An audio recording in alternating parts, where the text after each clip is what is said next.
¿Qué tal? Buenas noches. Comienza un nuevo programa de Cuestiones y Contrapunto. Nosotros hace varias semanas que venimos diciendo que algo hay que hacer con el tema de la pandemia, algo hay que cambiar. Y la semana pasada dijimos claramente que si esto seguía así, iba a explotar nuestro sistema sanitario. Pero no porque uno sea divino, sino simplemente de ver los números. Hoy ya no hay cirugías programadas. Y lo que estamos viendo es aquellos que se contagiaron hace 15 días. Con lo cual, lo que sucedió en Semana Santa lo vamos a ver a partir de ahora. Esto va a ser terrible. ¿Que el Estado tiene responsabilidad? Por supuesto. El Estado es el máximo responsable. El otro día mi hija me decía que había que restringir todo contacto. Porque el Estado no tiene fuerza ni acuerdos para volver a la fase 1. Y es cierto esto. Ahora, ¿saben lo que pasa? Uno no solo tiene que hacer lo que puede, sino también lo que debe.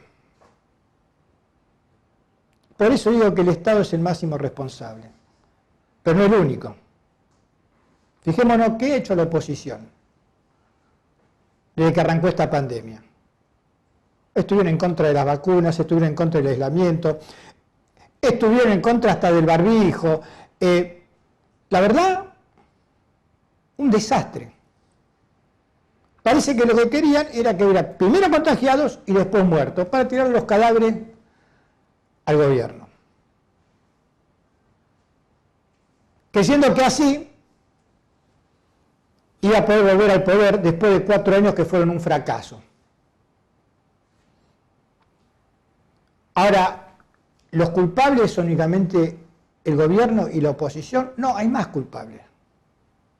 Los medios de comunicación. Muchos periodistas han trabajado fervientemente, no ya en poner palos en la rueda, no ya en decir cuál era su visión del mundo, sino en mentir y en tratar de que todo esto se pudra. ¿Se acuerdan cuando, y no hace mucho, decían, yo con mi libertad hago lo que quiero, a mí nadie me va a decir qué es lo que tengo que hacer? Sin ir más lejos, hace poco, la semana pasada, el impresentable de Iglesias puso en el Twitter, a ver, Alberto, ¿qué protocolo tengo que hacer para ver a mi novia? La verdad que son unos mamarrachos. Ahora, mientras tanto, la gente se enferma y se muere. Y también la sociedad, en su conjunto. Ahora, ¿saben lo que pasa? Yo, aquel que tiene que salirse a ganar el mango todo el día porque no sabe qué es lo que va a comer a la noche, no le puedo pedir nada. Porque ese hombre y esa mujer tienen que salir, repito, todos los días a la calle para ver qué corno morfan en su casa. No le puedo pedir a ellos que se queden en sus casas cuando es un rancho que tiene más personas que sillas. Cuando vienen situaciones degradantes, ¿qué le voy a pedir a ellos? Ahora, otro sector de la sociedad que puede planificarse, que puede vivir dignamente, ¿qué hicieron con esa libertad que pedían en la calle, que salían manifestaciones, quiero ser libre, quiero ejercer mi libertad? Se fueron afuera en medio de una pandemia, después pidiendo al Estado que los retome. Se fueron de vacaciones, permiten que sus hijos se vayan, ¿no es cierto?, a viaje de fin de curso. Porque a Elena Valena no se le puede decir que no. La verdad que esa parte de la sociedad también es culpable del desastre que vamos a vivir. Por supuesto que hay distintos niveles. Ahora, aquellos que se indignan por las redes sociales, ¿no?, que son los dueños de la moralidad, de una moralidad que siempre la hacen con la bragueta baja. Porque cuando depende de ellos, hacen cualquier cosa. Porque no tienen empatía con el otro. Porque no les interesa el otro. Porque creyeron que la meritocracia es que cada uno haga lo que quiera y que se salve individualmente.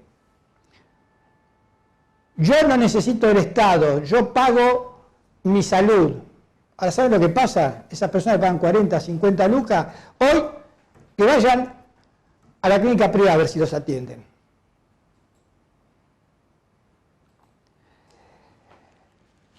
Aquellos que pensaban que podían salvarse solos, tuvieron una actitud frente a la pandemia realmente inentendible. Fíjense en ustedes,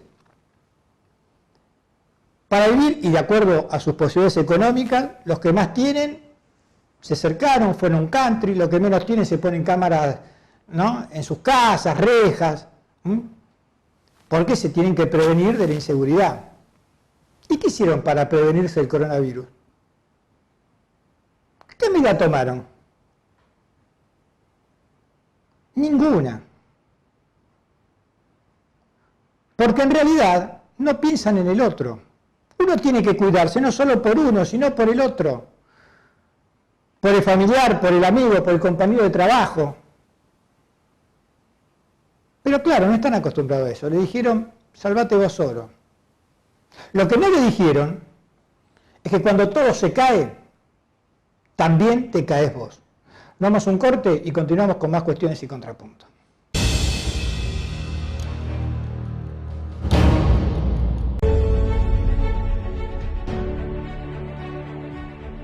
La política solo lucha para el bien del conjunto. El que viene a la política en Merlo tiene que venir a poner, no venir a sacar. No es tan difícil poner el país de pie. No es tan difícil poner la provincia de pie. No es tan difícil poner Merlo de pie. Estemos juntos. El país lo merece y el pueblo lo necesita. Muchísimas gracias.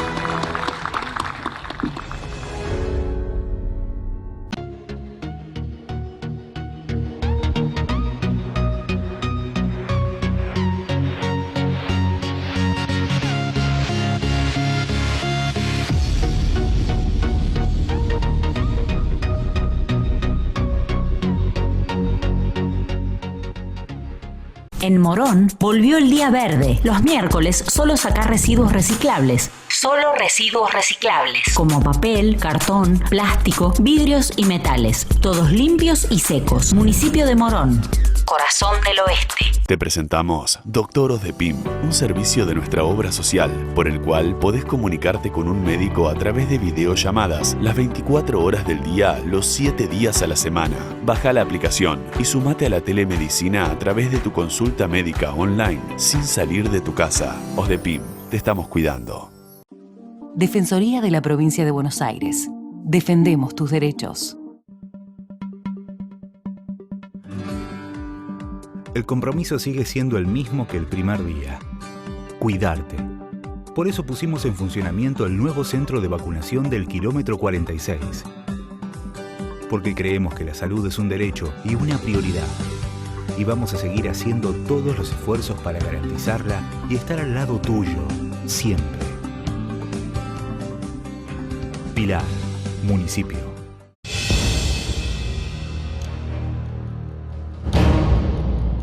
Y continuamos aquí en Cuestiones y Contrapuntos. Estamos con nuestro invitado en piso, con el diputado provincial Juan Gómez. Gracias por estar acá, Juan. Muchas gracias, Carlos. Bueno, se complicó todo con el tema de la pandemia, ¿no? Los datos que dan.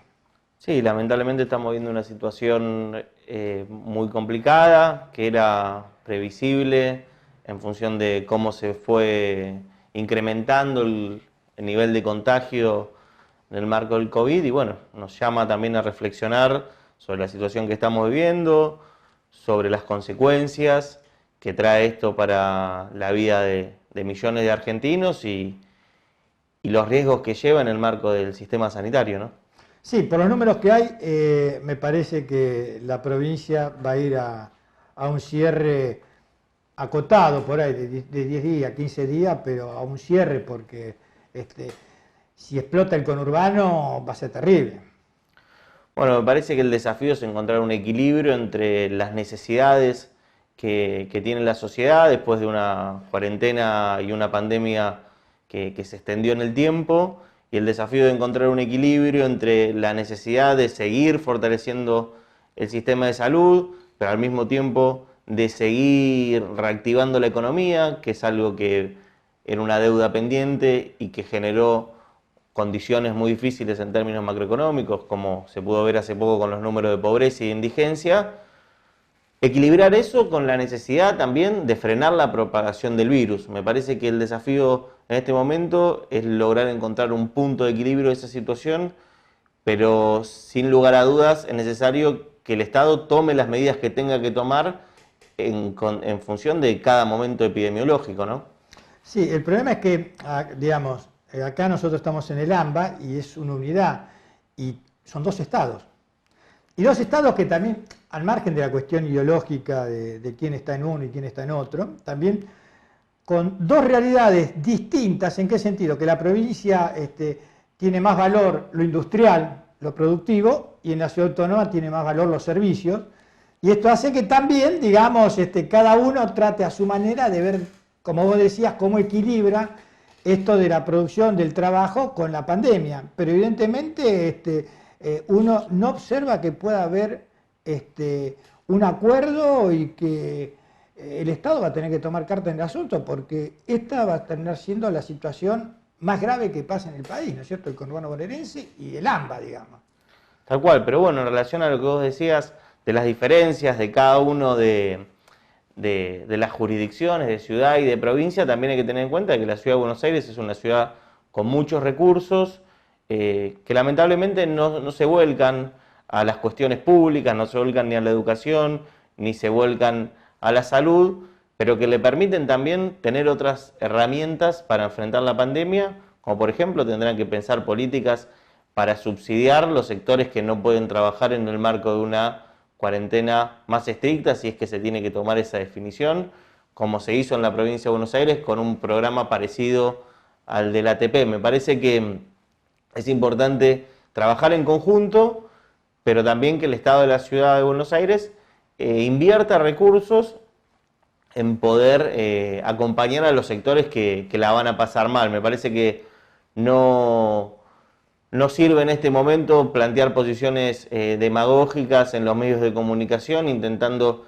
quedar bien con los sectores que lamentablemente, si se cierra, van a enfrentar una pérdida de ingresos y una situación económica muy difícil. La respuesta del Estado no es quedar bien diciéndole lo que quieren escuchar en los medios de comunicación, sino tomando medidas de gestión, políticas públicas, para acompañarlos en el marco de medidas sanitarias. Pero bueno, Juan, y en el aspecto, digamos, vos estás trabajando, sos diputado provincial, ¿qué es lo que están haciendo hoy en la Cámara, en la provincia de Buenos Aires, en cuanto a ver leyes que puedan mejorar de alguna medida la situación de los contribuyentes de la provincia? Bueno, la Cámara de Diputados y Senadores de la provincia de Buenos Aires viene con una dinámica de funcionamiento muy importante, al igual que el año pasado. La semana pasada dimos sanción a una moratoria impositiva para impuestos patrimoniales del año 2020, que le permite a aquellos contribuyentes que producto de la pandemia y las complicaciones que generó no pudieron afrontar sus obligaciones con ARBA, poder generar planes de pago, moratorias de hasta 24 cuotas que permitan poder saldar esa situación con más facilidad. Y otros de los proyectos que se está discutiendo y que probablemente se vote en la próxima sesión es un proyecto de monotributo simplificado que le va a permitir a los contribuyentes que son monotributistas en la provincia dejar de hacer las declaraciones juradas que se hacían históricamente y empezar a pagar una cuota fija en base a la categoría del monotributo, que es algo que complicaba mucho el funcionamiento de ese régimen impositivo, porque planteaba ciertas dificultades burocráticas y administrativas y generaba burocracia para un contribuyente pequeño que no tiene por ahí la estructura para poder hacer frente a esa burocracia. Entonces me parece que son dos puntos importantes en términos legislativos que apuntan a dar respiro, a hacer un paliativo a la situación económica tan complicada que estamos viviendo y que bueno, que desde lo impositivo se intenta alivianar. ¿Y vos pensás que las PASO se va a realizar en pleno agosto con frío y con la pandemia como está o se va a posponer? Bueno, yo en esta situación se ve lo mismo que charlábamos en relación a la cuestión de de la pandemia y las dos posiciones que tiene la oposición, que tiene Cambiemos. Desde nuestra fuerza política estamos convencidos de que es importante posponerla. Yo en lo personal creo que las PASO son una buena herramienta que fortalecen la democracia, que permiten la participación, que permiten el recambio generacional, y no soy partidario de suspenderlas, sino de tomar en cuenta que estamos viviendo un momento único, distinto, que no podemos movilizar a millones de personas en el marco de una pandemia y en los meses de invierno. Entonces, tender a posponerlas para un escenario donde el clima sea más benigno y donde haya mayor cantidad de argentinos y argentinas vacunadas. O si no, también lo otro que se está discutiendo es hacer el mismo día las PASO y la general.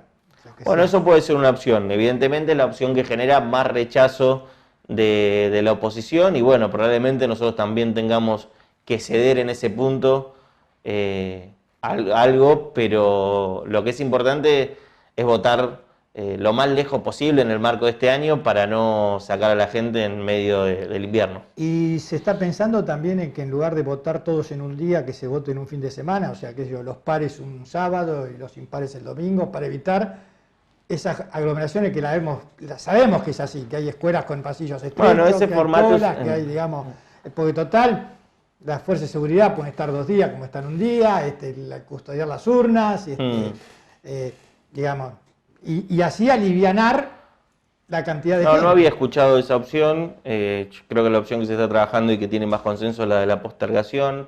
Ese formato va un poco en contra de una de las bases que tiene el sistema electoral argentino, que es la simultaneidad. Por eso mismo se cuestionó el voto diferido en correo, pero me parece que la opción que va teniendo más consenso y que se está trabajando en la Cámara de Diputados de Nación y que desde provincia se va a acompañar porque la elección provincial está atada a la elección nacional, es postergarlo y poder ir a las urnas en un momento más propicio. Más vacunados, digamos. ¿Cómo estás viendo el tema de la vacuna?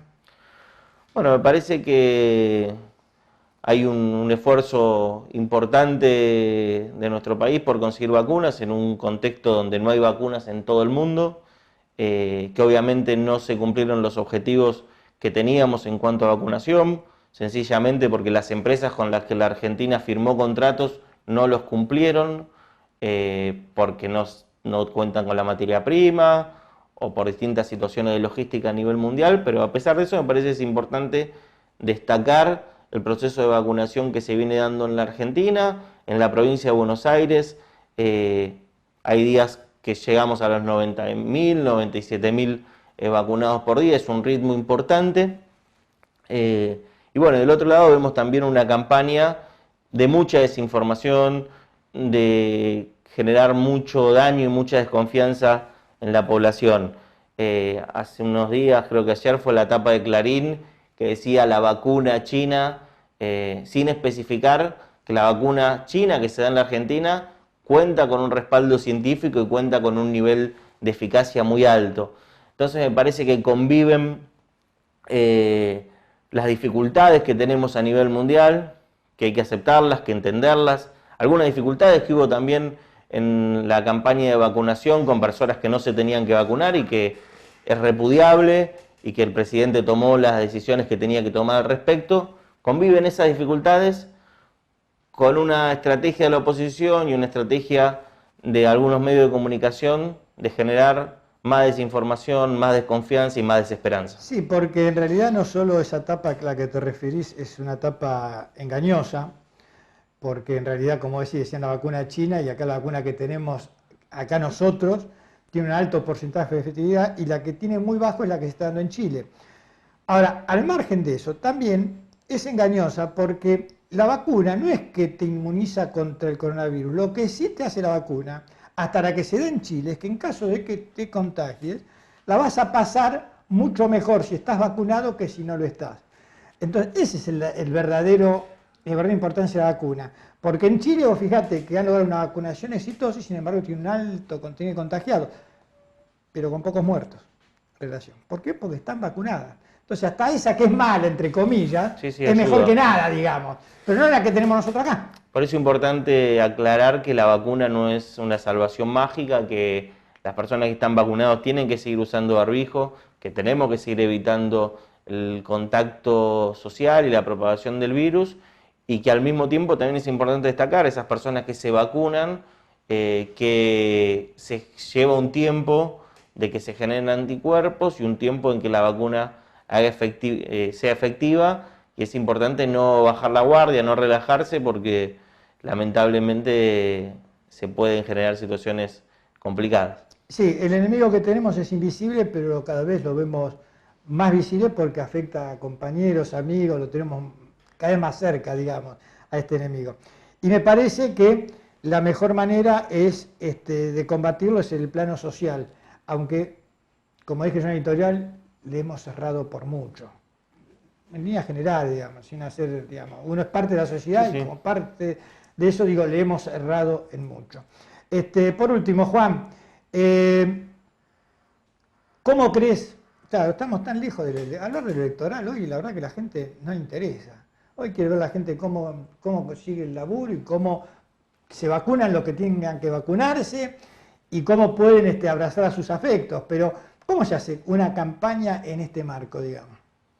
Bueno, vamos a tener que apelar al ingenio, a la creatividad, a encontrar otros mecanismos y otras herramientas para poner en valor el esfuerzo que hizo la sociedad, la decisión política que ha tomado nuestro proyecto en relación a privilegiar la salud y en relación a defender un modelo social solidario, donde no se descartara aquellas personas que evidentemente iban a tener más dificultades para enfrentar una pandemia. Y me parece que va a ser un momento para, con las limitaciones del caso, poner en discusión cuál es el rumbo que tiene que tomar la Argentina, ¿no? Si profundizar un camino de construcción de una sociedad más justa, más equitativa, que cuando termine esta pesadilla se pueda volver a reencontrar en una senda de la producción y en una senda del trabajo, que es en definitiva lo que nosotros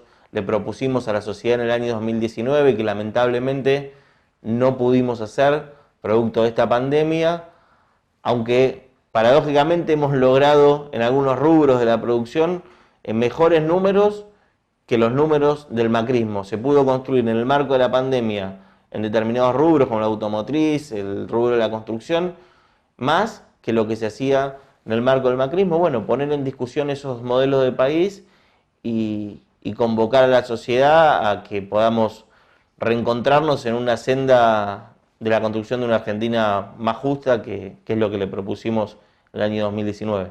Gracias por haber venido, Juan. Muchas gracias, Carlos. Bueno, pasó por las cámaras de Cuestiones y Contrapuntos el diputado provincial, Juan Gómez. Nos vamos a un corte y de regreso continuamos con más Cuestiones y Contrapuntos.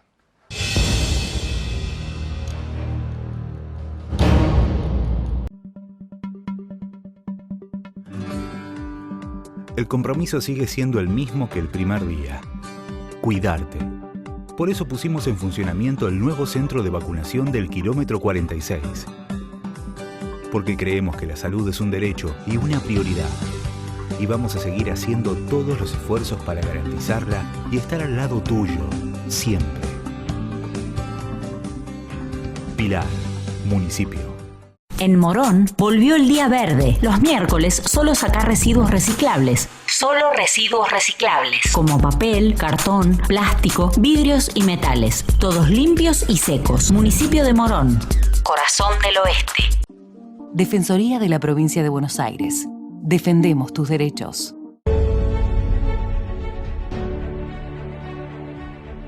La política solo lucha para el bien del conjunto.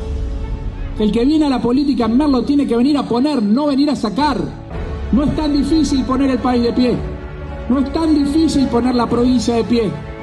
No es tan difícil poner Merlo de pie. Estemos juntos. El país lo merece y el pueblo lo necesita. Muchísimas gracias.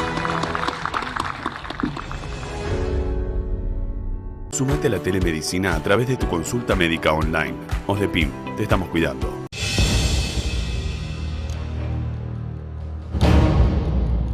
Y continuamos aquí en Cuestiones y Contrapuntos y nos vamos a nuestra habitual recorrida por el conurbano bonaerense. Pero antes nos llegó a nuestra mesa de trabajo una gacetilla bajo el título de Las mujeres se organizan para dar batalla, nos trajo un comunicado que, entre otras cosas, decía: no se trata de un reconocimiento a las mujeres por ser mujeres, es la memoria de todas las luchas que nos preceden para acceder a nuestros derechos, derechos que no se pidieron sino que se conquistaron. Y firma esta gacetilla el secretario general del Sindicato de Trabajadores Municipales, Ariel Colia. Y ahora sí, nos vamos al municipio de Pilar, más concretamente al Parque Industrial, que es el parque industrial más grande de la Argentina. Allí estuvimos con el intendente Federico Achával y también con el ministro de Desarrollo Productivo de la Nación, Matías Culfas, que vino para poner en marcha un programa de crédito a las pymes para favorecer su exportación. Y esto es lo que nos decía.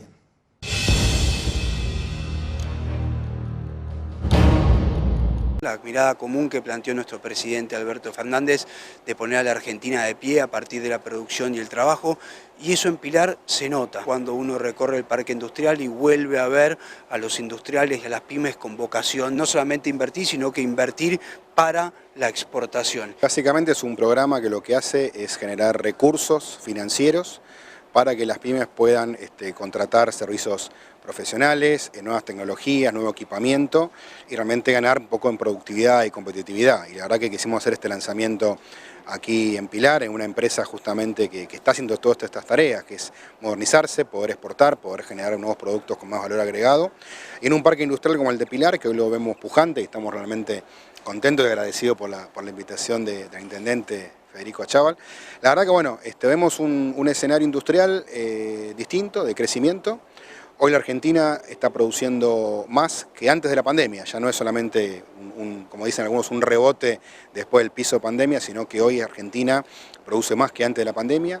Ya van 8 meses consecutivos de creación de empleo en el sector industrial, las pymes recuperándose. El esfuerzo permanente que se hace desde el ministerio del ministro Culfas, no solamente para generar créditos accesibles para las pymes y para las industrias, sino en el lanzamiento de programas como el de hoy, que les permitan a las pymes poder exportar e insertarse realmente de una manera competitiva en el mundo.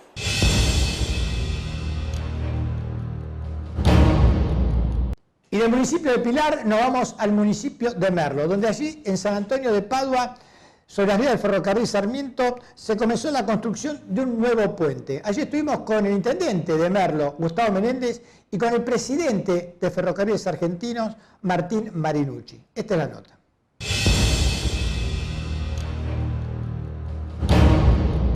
Una obra muy esperada para la planificación del tránsito aquí en Merlo, que es una ciudad que ha crecido muchísimo en los últimos años. Esta es una obra para tránsito liviano, está proyectada una obra para tránsito pesado en la intersección de las vías en la calle, a la altura de la calle Córdoba. Eso va a ir un poco más adelante. Hay un puente bajo a nivel pensado justo en el límite entre Ituzaingó y Merlo, en la calle Acevedo. También con la provincia de Buenos Aires articulamos que el límite con Morón y con Ituzaingó sea pavimentado en su totalidad hasta la ruta 1003. A pesar de la pandemia, el gobierno nacional, en conjunto con la provincia, con los municipios, con funcionarios como Martín, se las ha ingeniado para trabajar muchísimo con obras que van a transformarle la vida a millones de personas en el país. Aquí a decenas de miles. Estar junto a un intendente que todos los días trabaja para lograr beneficios para sus vecinos, él transmitía el beneficio que va a traer en términos de movilidad para los que utilizan autos, para los que andan de forma peatonal. Digo, la verdad que en el caso nuestro, en la administración de trenes, lo que buscamos también es generar una mejor frecuencia en cada uno de nuestros servicios ferroviarios, que los merlenses que suban al tren para llegarse a esta capital o a cualquier localidad del conurbano oeste a través de nuestras vías lo hagan en forma más segura, con mayores velocidades, con menor riesgo, y eso es lo que estamos buscando con esta construcción. Este es el primero de 13 puentes que vamos a construir en la traza del Sarmiento.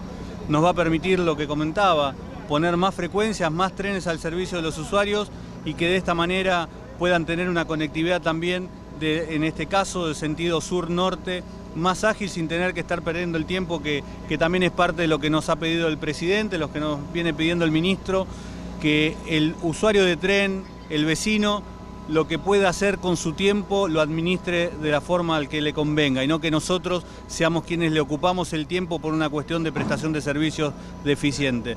Y como decía Gustavo, en pocas semanas tomamos un compromiso que podamos tenerlo en no más de 3 meses, el puente ya instalándose, comenzando con la colocación de los módulos y de esta manera poder estar concretando una de las 13 obras que vamos a estar desarrollando con puentes de altura.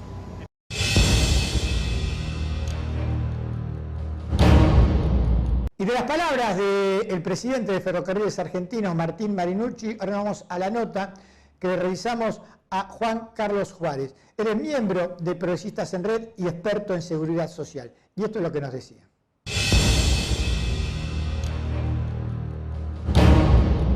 Y continuamos aquí en Cuestiones y Contrapunto. Estamos con Juan Carlos Juárez, exdiputado provincial, hombre del progresismo en la Argentina. Y queríamos hablar con él porque nos llegó que estabas por dar un curso en un seminario que organiza el Instituto Mexicano para la Justicia, ¿no? El mundo post-pandemia. Y que ibas a hablar de seguridad social. Juan Carlos, ¿cómo andás? ¿Bien? ¿Qué tal? ¿Cómo te va, Carlos? Bueno, un gusto verlo, por lo menos, en este tiempo de tantas dificultades para la cercanía, sí, en el que tenemos que extremar todos los cuidados, ¿no? Es muy importante.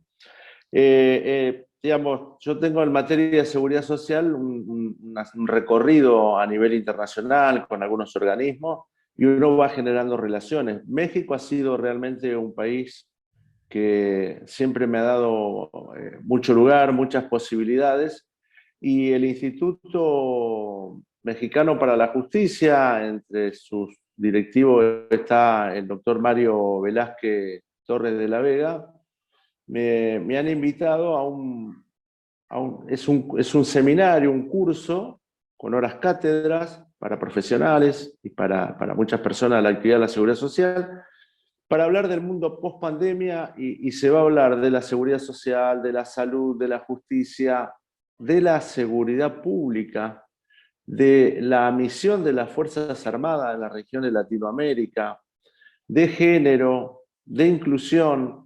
Realmente es un seminario de altísimo nivel y se piensa el mundo post-pandemia en una normalidad que tiene que ser distinta a la que vivimos hasta acá, tiene que ser una normalidad donde la empatía, la solidaridad y la construcción regional va a ser muy importante. Y bueno, hay exministros de Chile, de Panamá, hay representantes de México, hay catedráticos de la Universidad de Harvard, es decir, es un seminario muy importante. Lo que a mí respecta a hablar, mirá qué tema voy a exponer, voy a hablar sobre el impuesto a la riqueza acumulada. Me han pedido especialmente vincular esa ley que se aprobó en la Argentina y que, fíjate, es una ley que hoy toma dimensión global. ¿Por qué? Porque el presidente de Estados Unidos, John Biden, y el Fondo Monetario Internacional salen a plantear en aumentar entre 8 y 10 puntos el impuesto a las grandes empresas que tienen mucha riqueza acumulada para distribuirla en una sociedad que está sintiendo los embates de una pandemia en cuanto a lo social, en cuanto a las jubilaciones y en cuanto al sector de los trabajadores. Fíjate qué importante. Y bueno, vamos a hablar de ese tema, vamos a hablar de cómo van a estar los sistemas de seguridad social, la necesidad de implementar programas sociales que incentiven la producción. ¿Esto qué significa? En la Argentina y en Latinoamérica hay mucha economía invisibilizada, es decir, hay mucha prestación de servicio y de actividades productivas de distintas características que no está registrado. Es decir, y esas personas que reciben un subsidio hay que buscar mecanismos ágiles, fáciles, transparentes para que se puedan registrar y esa economía se pueda blanquear. Y entonces, por cada peso que ese trabajador blanquea o ese productor pequeño blanquea, tiene que recibir en contraprestación un subsidio. Es decir, para que el subsidio no sea algo que se recibe sin ninguna contraprestación. No solo se lo va a ayudar, sino que se va a blanquear una buena parte de la economía, que en la región de Latinoamérica casi es del 40% que no está registrada. Fíjate vos qué importante, Muy digamos, alto. estas son las cuestiones, exactamente, las cosas que venimos a ponderar. Y por otro lado, el gran avance tecnológico. Esto que estamos haciendo nosotros hoy lo hubiésemos hecho en el estudio. Sin embargo, hoy estamos a 70 kilómetros haciendo esta entrevista y eso significa que en el medio van a quedar muchísimos operadores del sistema de servicio, de producción, que no van a poder ser incorporados por la tecnología y por la digitalización. Bueno, la tecnología que va a producir a gran escala, pero con menor empleabilidad, va a tener que aportar a la seguridad social para que se puedan desarrollar otro tipo de actividades. Estos son los temas, los ejes centrales sobre los que vamos a Incluso trabajar. nosotros, Juan Carlos, en nuestro país, digamos, dada la naturaleza del mismo, tenemos un sector que es el de los dueños de las tierras, de la pampa húmeda, digamos, ¿no? Las tierras cultivadas de nuestro país, que duplican en 9 años su fortuna. Y sin trabajar, sin nada, simplemente arrendando los campos. Me parece que ahí también tiene que haber una política destinada a que parte de esa gran, porque el campo sigue existiendo, digamos, no se termina nunca, no es algo que, digamos, que se tiene que ir amortizando. Me parece que tenemos que también poner el foco ahí porque, como vos decís, este mundo nos va a exigir, este nuevo mundo nos va a exigir, en cuanto a seguridad social, una fuerte presencia del Estado. Ahora, el Estado tiene que tener recursos. El Estado tiene que tener recursos, el Estado tiene que brindar transparencia y claridad a la administración. Por eso yo, lo único dos cuestiones sobre, por ejemplo, sobre la ley de impuesto a la riqueza acumulada. Un tema es que tendría que tener una comisión bicameral de seguimiento de la administración de esos fondos y la aplicación de los mismos. Y lo otro es que se ha destinado muy bien a educación, muy bien a vivienda, muy bien al sector PYME y al sector de la explotación de hidrocarburos. Pero fíjate que no se destina nada a la seguridad social de manera directa. Y eso yo lo hubiese incorporado con una parte, una porción de eso, porque es muy importante. Pero vuelvo a reiterar, no para hacer programas sociales en los que la gente no hace una contraprestación, sino que el Estado también tiene la responsabilidad de generar contraprestaciones. ¿Por qué? Porque tenemos que educarnos en una nueva realidad. Y el sector agropecuario es un sector que explota de distintas maneras, arrendamiento, explotación directa, que tiene que compensar, digamos, esa asimetría que tiene con respecto a otros sistemas productivos. Y también tenemos que pensar en la riqueza hitícola. Nosotros con el litoral marítimo que tenemos en la Argentina no podemos pensar la economía de espalda al mar. Tenemos que cuidar y proteger nuestra riqueza que está permanentemente siendo devastada por buques, factorías de otras nacionalidades y nosotros no la explotamos. Digo, todo este conjunto de cosas tiene que ver con una realidad que no puede ser la que estamos viviendo hoy. No podemos vivir la realidad de este nivel, por ejemplo, de pobreza, ¿no? Sí, vos sabés, Juan Carlos, cuando hablabas del tema de nuestros mares y de nuestra plataforma submarina, siempre me viene a la mente una frase que repetía Mario Cafiero, ¿no? Que hablaba de nuestra pampa sumergida, para dar una idea de la riqueza, porque no tenemos no solo idea de la riqueza, sino de la dimensión de nuestro mar, que es mucho más grande que nuestra patria continental. Y no tenemos idea tampoco de que somos un país bicontinental con la Antártida. O sea, y mientras no tomemos idea de eso, vamos a hacer un cuerpo que nos va a faltar una parte. Exactamente, porque además, cuando siempre se habla, por ejemplo, que este año seguramente va a haber cosecha récord en la Argentina, va a ser una cosecha muy importante y en buena hora. Hay que pensar, digo, si uno toma la dimensión de lo que cotiza una tonelada de trigo, de maíz o de soja y lo que cotiza una tonelada de las distintas especies que tenemos, la riqueza hitícola, nos vamos a sorprender mucho porque hay mucho de eso que se explota que cotiza entre 10 y 15 mil dólares la tonelada. Entonces, tenemos que pensar, digamos, también en términos de alguna manera estratégicos, geopolíticos. Por eso también digo, esto es parte de este debate que vamos a dar en este curso, El mundo post-COVID, una aproximación en materia de los distintos temas que hacen a la comunidad internacional. Sí, aparte, este año, por ejemplo, tenemos creo que un tema al que se habla, pero me parece que no lo que tendría que hablarse, o sea, porque para mí es trascendental el tema de la hidrovía. Y como fuente de recurso y como fuente también, ¿no es cierto?, de control, porque a mí no me cierran los números, Juan Carlos, que Paraguay produzca más soja que nosotros, me parece que ahí algo está pasando, digamos. Hay cosas, o sea, la soja la sembramos acá y se va de contrabando, qué sé yo, los puertos sobre el Paraná, que nadie controla nada, la verdad que es preocupante. Por eso sí también tenemos el valor del trigo interno, ¿no? Claro, y además otra cuestión, que Paraguay sea una potencia en términos de movimiento portuario, bueno, es algo que nosotros no estamos manejando bien. Nosotros tener la hidrovía, el control sobre una hidrovía, significa también soberanía. ¿Por qué? Porque vemos que entra y que sale. Tenemos control sobre eso. Bueno, no solo pensando en términos aduaneros, sino pensando en la estrategia de lo que entra y sale de la Argentina. Tiene que ver con la definición de una puente. Hay una fuerte discusión con respecto al tema de la hidrovía. Vemos que hay contradicciones en el propio oficialismo, porque el senador Tayana, la verdad que le tengo un respeto como persona que conoce el tema de política internacional, está pidiendo informes muy puntuales con respecto a lo que va a ser la explotación y la licitación internacional de la hidrovía, ¿no? Es un tema para mirar con mucha atención.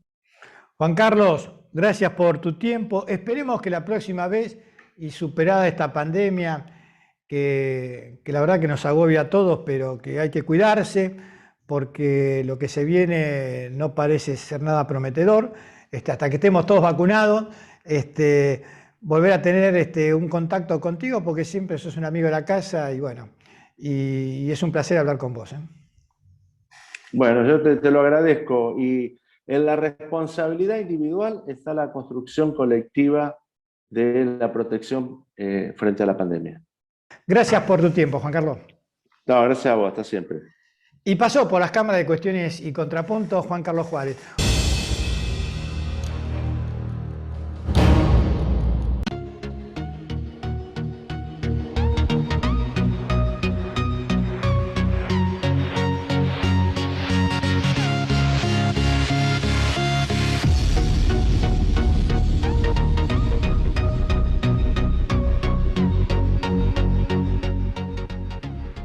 En Morón volvió el día verde. Los miércoles solo sacar residuos reciclables. Solo residuos reciclables, como papel, cartón, plástico, vidrios y metales. Todos limpios y secos. Municipio de Morón, corazón del oeste. Te presentamos Doctoros de PIM, un servicio de nuestra obra social, por el cual podés comunicarte con un médico a través de videollamadas las 24 horas del día, los 7 días a la semana. Baja la aplicación y sumate a la telemedicina a través de tu consulta médica online, sin salir de tu casa. OSDEPIM, te estamos cuidando. Defensoría de la Provincia de Buenos Aires. Defendemos tus derechos. El compromiso sigue siendo el mismo que el primer día. Cuidarte. Por eso pusimos en funcionamiento el nuevo centro de vacunación del kilómetro 46. Porque creemos que la salud es un derecho y una prioridad. Y vamos a seguir haciendo todos los esfuerzos para garantizarla y estar al lado tuyo, siempre. Pilar, municipio.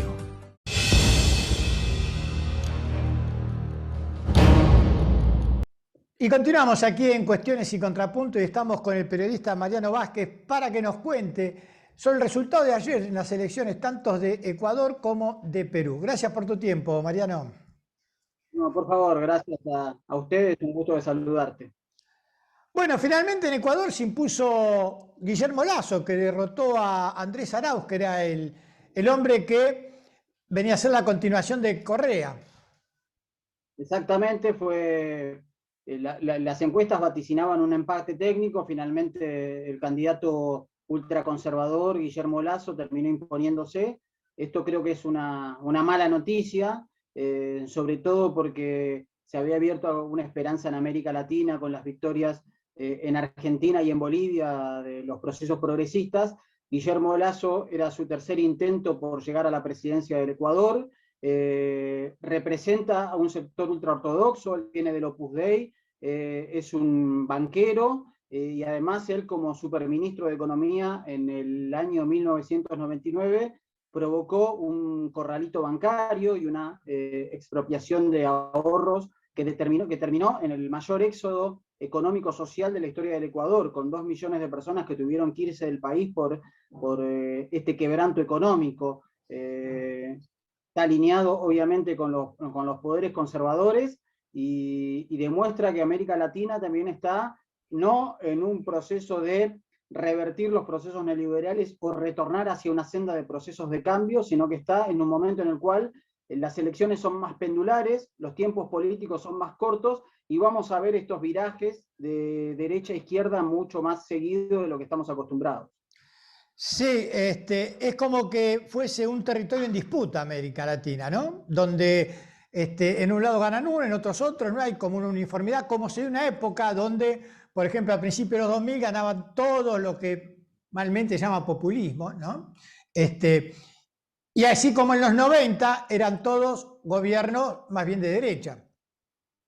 Totalmente. Tuvimos un periodo muy largo, efectivamente, como decís, de gobiernos neoliberales, que fueron sobre todo en la década del 90, y a partir del 2000 y durante casi 15 años hubo una seguidilla de gobiernos progresistas o de centro izquierda o de izquierda muy claros. Y después esa ola se empezó a revertir, parecía que se venía una restauración conservadora fuerte, pero lo cierto es que esa restauración conservadora, ya sea Macri, ya sea Bolsonaro, ya sea Trump, demostró también que con incapacidad de gobernar, con políticas muy cercanas al tema del odio, de la confrontación, de cercenar derechos sociales, de avanzar muy fuertemente desde un espectro de una derecha autoritaria, también eso es una fórmula que no les ha resultado. Entonces, observamos estas disputas. Bolivia, por ejemplo, revirtiendo un golpe de Estado y logrando una victoria histórica sin Evo Morales a la cabeza de una fórmula con Luis Arce,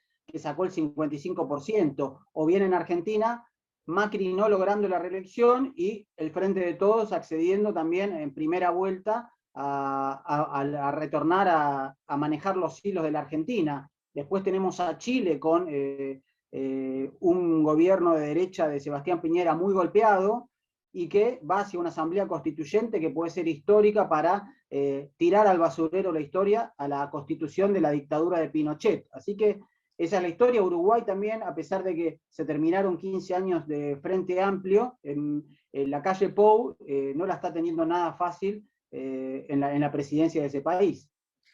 Así es, así es. Y también hay una cosa, ¿no es cierto?, que habla de estos territorios en disputa. Vos recién hacías mención al histórico triunfo de El MAS en Bolivia, pero hubo elecciones este fin de semana y el oficialismo perdió en 6 de los 9 distritos, o sea que ganó en 3 nada más. Y sin embargo, esa derrota fue en manos de realidades regionales, digamos, no nacionales. Con esto, digamos, no hay nada seguro, digamos, en nuestro continente. Sí, lo que pasó también en Bolivia con esa elección es que en general Bolivia está muy marcado por la cuestión regional. El clivaje regional es fundamental en las elecciones en Bolivia, y por eso el MAS accedió a la posibilidad de disputar 4 gobernaciones en esta segunda vuelta. Había ganado 3 en la primera, pero la cuestión regional es muy fuerte. El MAS es el único partido nacional, pero en este caso, incluso con ex-masistas compitiendo contra el MAS, se quedó fuera de las 4 elecciones. Esto también requiere un análisis fuerte, una autocrítica, y de por qué se pasó esto, porque se ganó con el 55% en las elecciones presidenciales, se ganó en 3 gobernaciones, se ganaron en 240 alcaldías de todo el país, sobre 340 municipios, y se tiene mayoría en general en todos los consejos deliberantes de Bolivia, pero se perdieron estas 4 elecciones el día domingo, y eso es un llamado de atención. Efectivamente, me parece que también lo que observamos es una volatilidad más del votante, es decir, el votante puede elegir para presidente a una fórmula, a alguien que está capacitado en la elección, que tiene esa experiencia, pero después en una elección local o una elección parlamentaria puede volcarse a otras opciones políticas.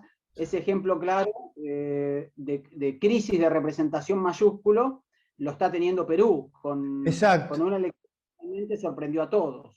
Sí, sí, porque Pedro Castillo hasta hace 15 días atrás marchaba séptimo y terminó imponiéndose en un Perú, como decís, fragmentado, ¿no es cierto? Lo cual también es peligroso, tanta fragmentación, porque puede aparecer cualquiera en cualquier momento. Efectivamente, y Perú lo que demostró, como vos decís, Pedro del Castillo, un maestro rural, protagonista de una huelga muy, muy fuerte del magisterio en el año 2017, muestra lo que es la hiperfragmentación y el voto castigo que se viene generando en Perú en este periodo que debía ser del 2016 al 2021, en el cual Perú lleva 4 presidentes, 2 congresos, y tuvo 18 candidatos el día domingo. Y Pedro Castillo, que estaba séptimo, terminó quedándose con el primer lugar, superando el 18%, y irá a segunda vuelta con Keiko Fujimori, la hija del expresidente, ex dictador del Perú, una figura muy autoritaria y muy controvertida. Creo que esto va a facilitar una victoria en segunda vuelta de Pedro Castillo, porque esa derecha autoritaria genera mucho resquemor y mucho miedo en el Perú, pero el peligro que está es que va a haber 11 bancadas parlamentarias. La bancada del que puede ser presidente va a ser la primera minoría, pero está muy lejos de constituir mayorías para poder gobernar, y va a tener que acordar, y por las características que tiene el Perú, que es la posibilidad de lo que se llama la vacancia, es decir, que el acuerdo entre grupos parlamentarios puedan sacar al presidente, como ha venido ocurriendo en estos 4 años, es muy certera. Entonces, realmente la situación es muy fuerte. Si uno contaba los votos blancos y los votos nulos, era casi la primera fuerza, y lo que tenemos es 3 presidentes que fueron acusados de corrupción, 2 fueron encarcelados. Alan García, histórico dirigente del APRE, el partido más importante del Perú, se suicidó cuando lo fue a buscar la policía. Es una situación muy difícil la que vive Perú, una crisis de representación muy fuerte, fragmentación, atomización y desaparición de las fuerzas políticas tradicionales y emergentes, como los que observamos este domingo, que no lo pudieron prever ninguna de las encuestas.